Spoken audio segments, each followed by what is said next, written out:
helps us in reflecting upon what we have studied.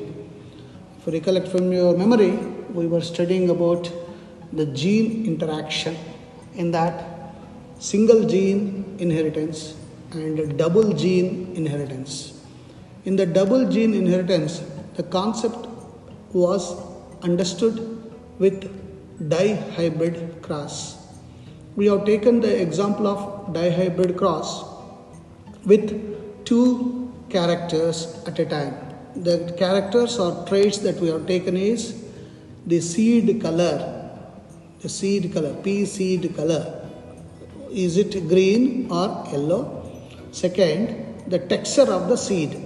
Was it wrinkled or round? So, two characters at a time we have considered. That's why we said dihybrid cross. I hope you have practiced by taking some other characters and you could arrive the phenotypic ratio in the F2 generation as 9:3:3:1. And I will be posting some questions relating to dihybrid cross in our WhatsApp group. Please solve and post your answers back to me. With that in our background, let's go into today's topic. This is also a very important topic. It's a blend of the chromosomes as well as the Mendelian factors. And the Mendelian factors today we are calling them as genes. So, chromosomal theory of inheritance.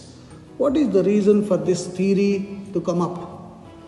There was an argument whether the chromosomes all together will be inherited, or is it only the genes that are present in the chromosomes will be inherited.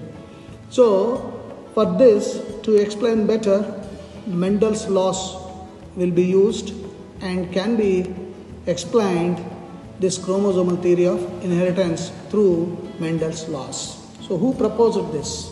It was proposed in the year 1902 by two scientists, Walter Sutin and Theodore Boveri. So we say Sutin and Boveri. They work out the chromosome movement during meiosis. And in particular, during anaphase 1 and anaphase 2, the chromosomes move to different poles. I said North Pole and South Pole. All along the lines or fibers, cytoplasmic fibers or spindle fibers. And this movement of chromosomes as well as chromatids will be seen during anaphase. In particular, if you recollect your previous knowledge, in anaphase 1, it is the chromosomes that move. In anaphase 2, it is the chromatids that move. That's the difference between anaphase 1 and anaphase 2. So the movement and behavior of chromosomes was parallel to the behavior of genes. The chromosome movement is used to explain Mendel's laws. Already we discussed three Mendel's laws: law of dominance, law of segregation, and law of independent assortment. So the knowledge of chromosomal segregation with Mendelian principles is called chromosomal theory of inheritance. So this chromosomal theory of inheritance states that the Mendelian factors, or what we call now genes, are located at specific locus on the chromosomes, and it is the chromosome that segregate and assert independently during meiosis and recombine at the time of fertilization in the zygote. That's why Mendel called it as law of independent assortment. So according to this, the chromosome and genes are present in pairs in diploid cells. I said diploid, di means two, ploid means sets. Two sets of chromosomes are present. Like in our case, human cell, 23 pairs. So 23 is one set, 23 pairs, so 2n. Homologous chromosomes are the chromosomes that look alike in their structure, length, weight, the genes that they carry all will be looking similar, homologous chromosome. They separate during gamete formation, during meiosis, and fertilization restores the chromosome number to diploid condition. Like sperm is having n number, egg is having n number. When both the gametes, sperm and egg, fuse together, you get zygote, which is 2n. So, thus, zygote, which is the resultant of fertilization, restores 2n number or chromosome number. So, identity of the species will continue. So, how can we explain this chromosomal theory of inheritance? This is the possibility. There are two possibilities. Possibility number one, you can see in the diagram, one long orange and short green chromosome. One long orange and short. And another pair, long yellow and short red chromosome at the same pole. This is in anaphase 1, meiotic 1, anaphase 1. And what happens during anaphase 2? The chromatids are getting separated. Look at that. The orange, long orange and short green chromosomes are getting separated. And in the germ cells, at the end of say telophase 2, what happens? From one parental cell, 4 daughter cells are formed. And these 4 daughter cells will be having the chromatids like this. So the germ cells means either sperm or ovum or pollen grain or ovum. So the possibility one is that you got in every germ cell one orange, long and green short chromosome in 2 of them, repetition.